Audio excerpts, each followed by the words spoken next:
You're. I don't want to bring up a sore subject, but you're sort of an expert on this, and I've had the chance to play against LeBron in the playoffs too. But it's incredibly difficult to beat a LeBron team 4 times in a series.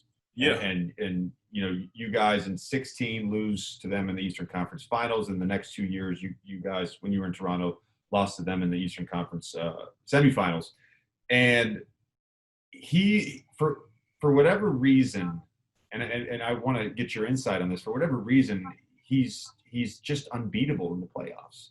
He's so tough to beat, and it takes just a certain level of intellect to even get to his level. Yeah, I mean, it's definitely different. I mean, I remember for years I always caught so much flack, you know, us being the better team or whatever we was at one point in the Eastern Conference Finals, and people not realizing, like, it's tough to get past this motherfucker. I don't care who you are, you know what I mean? And see him come to the West and be able to do the same thing, it's a testament to his greatness and, you know, his IQ to the game when he go out there and play. You know, I remember like you said, 16 when we went to the Eastern Conference Finals, we won game 3 and 4, and it was like a whole nother mindset click for him in those next 2 games where it was like, yo, it's closeout. Like, and I remember, I don't know if I even told nobody other than my close circle. I remember it was a play we was trying to run, and one of our teammates forgot the play, and Bron told him the play. Like, it was some crazy shit. It was some crazy stuff. We called it a play, and he was like, what? And Bron told him what our play was. You know, and it just shows you, like, how locked in this dude be when it comes to that, come the winning time, man. And you see it when he out there on both ends, man. On both ends. And that's just a testament to who he is, why he been to 10 finals, why he's on the verge of getting his, you know, 4th ring. Everything, man. It's crazy.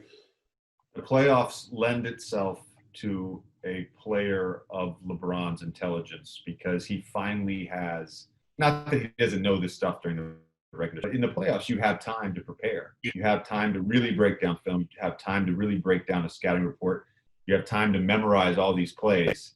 And for someone like him, I mean, look, he's probably got most of the stuff memorized in game 1 and 2, but by game 3, he's so dialed in, he knows everything you're doing on both sides of the ball. Everything, both sides, every player, weakness, strength, plays, you know, and it's hard to find people like that these days that really live, sleep, breathe the game of basketball. Do you ever think about a what if? Like, what if LeBron was not in the East when I was on those great Raptors teams? Like, you might have a couple championships. For sure. I mean, listen, we always said that, and it was crazy to even think about it, because going into the playoffs, our whole mindset was we just gotta get past one guy, you know, and we're gonna get to where we gotta go. We're gonna make it to the finals. You know, we worry about whoever we play when we get to the finals, but it was always trying to get past one guy, you know, and that was the toughest test to be able to get past. And, you know, not to take nothing away from nobody, but, you know, you see the year he left, you know, they was able to got there and able to win a championship. So now for me to be in the West and LeBron to come to the West and see him in the finals in the West, it's a crazy thing. It's crazy. That sucks. That sucks. Yeah, so that kind of leads me into the biggest adjustment that the Lakers made was putting Anthony Davis on Jimmy Butler. Yeah. And that negated a lot of his playmaking. Yeah, I mean, a lot of people don't realize that, first of all, AD was a point guard back in the day. So he understands what he got to do out there on the perimeter. And for him to be as long as he is and the threat that he is defensively, it's tough. I remember a few times he switched on me this year, and it's tough. You know, it makes you second guess and got to figure out how to get into a different type of bag to even score or create for somebody else. So, you know, that was a big adjustment. What else, DeMar? What else did you see last night that that sort of stood out to you? I don't know. Lakers just came out. They just came out wanting it. And it's crazy even to see what Bron said about, sending a team the text message that he sent. They came out and played like it. That game is kind of always the hardest game to play, especially against the Heat that's going out there playing their ass off, and to come off the confidence that they had last game, to get Bam back. I'm pretty sure their confidence is extremely high. So the Lakers came out, did what they had to do. Bron picked it up offensively in the second half, and they just ran off with it. DeMar, in rewatching some of the game this morning, I was kind of keyed in on the pick and roll coverage they were running when Jimmy was getting guarded by Anthony. And I think you're the perfect person to talk to, because this is a coverage that you see quite a bit. So as Jimmy would go and headhunt and try to get a different matchup, the guard would show, and Anthony Davis would essentially go fourth man. He would go underneath the screener and his own guy showing. So the reason that's effective against a guy like Jimmy Butler is because Jimmy is not a high-volume three-point shooter. You cannot run that defense, that coverage, against a guy like Damian Lillard or Steph. And so for you, this is a coverage that you've seen a lot. And so take me through your sort of reads or your mindset when you're getting that coverage and how you attack out of that. A lot of times when guys showing, what I always like to do, coming off, you got to kind of find an angle, because if you let a guy get all the way under and get right back in front of you, it's going to be hard to find any type of angle to try to attack that defender. So for me, a lot of times, I remember I learned this from the best when I played with Cal Lowry. He was one of the best screen setters. Even if a guy went under me, he always found a way for me to be able to find an angle to be able to attack that defender that goes all the way under. So sometimes you got to screen your own guy. Sometimes you got to play tricks with it. Sometimes you got to mess with it. But it's tough. It's tough. Like you said, especially, Dame. I mean, Jimmy is not like a Dame, or even you getting taken out the game if you go underneath guys like y'all. So for us, you always got to try to find different angles. I'm pretty sure they watch your film. You're going to have to try to stay away from anything that'll put you in that position of knowing that it kind of defeats the purpose of you even running that, So that's why a lot of times for me, when I'm in that position, I kind of like, why I try to be such an ISO-minded person and kind of, be able to create my own shot, kind of make my own play, because it gets tough when they get to guarding you like that.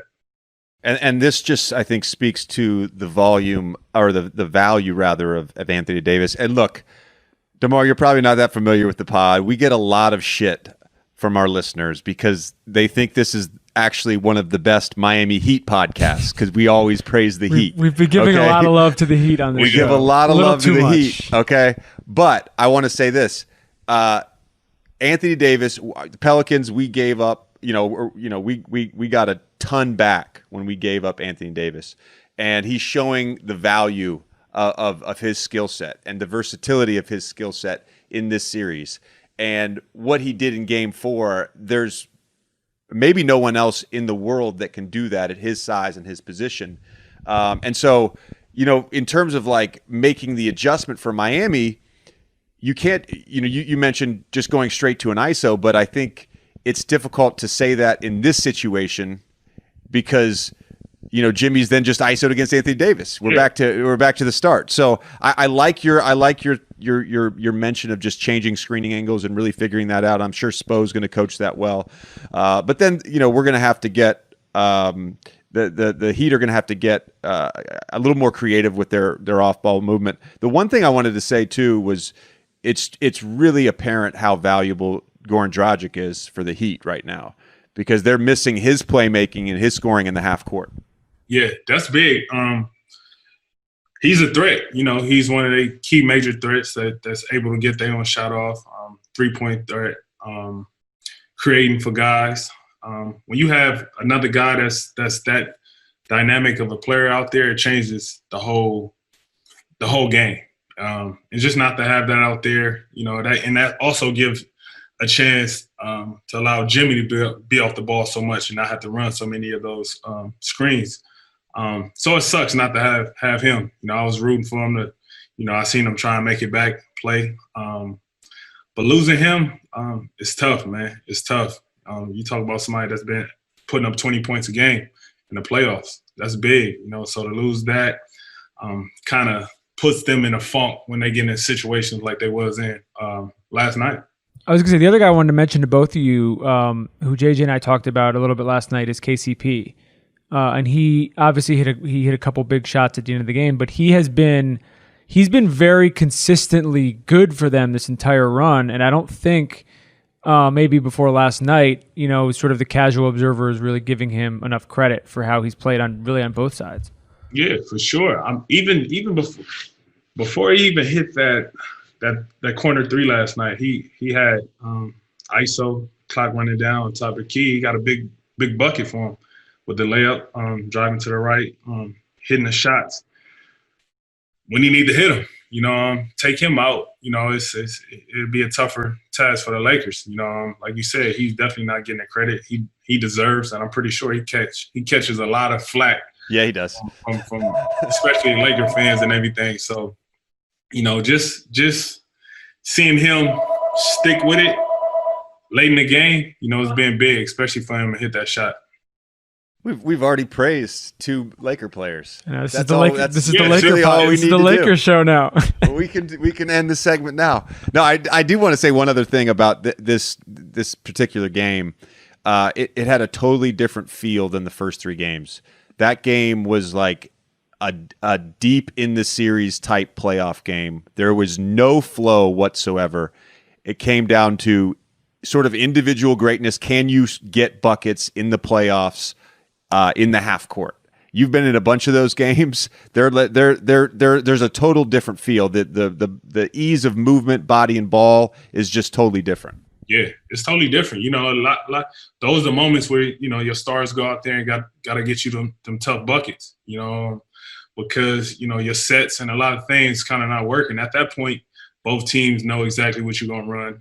Your strengths, your weaknesses. So it just comes down to individual effort, being able to get to a bucket, be able to create your own shot, be able to not knock them big shots down, or be able to create and get somebody else an open shot. And that's what makes the Lakers so dangerous. Because Bron, he gets in the mode. If you want to score, he gonna get a shot off. If you want to create, get to the basket, he gonna get there. If you're gonna create, find somebody else like he did KCP, he gonna do that. And that's why he ends up in these positions over and over again, playing in the finals. So it's been crazy to watch. And me being a basketball fan, not even me being in the NBA, just watching it, I wish it was in the arenas so you can see the full atmosphere of those big moments, of them shots, and seeing the crowd reaction, whether you're at home or away. But it's definitely been crazy to watch, man. That's definitely what I miss the most just in playing the 8 regular season games in the bubble. You just miss that interaction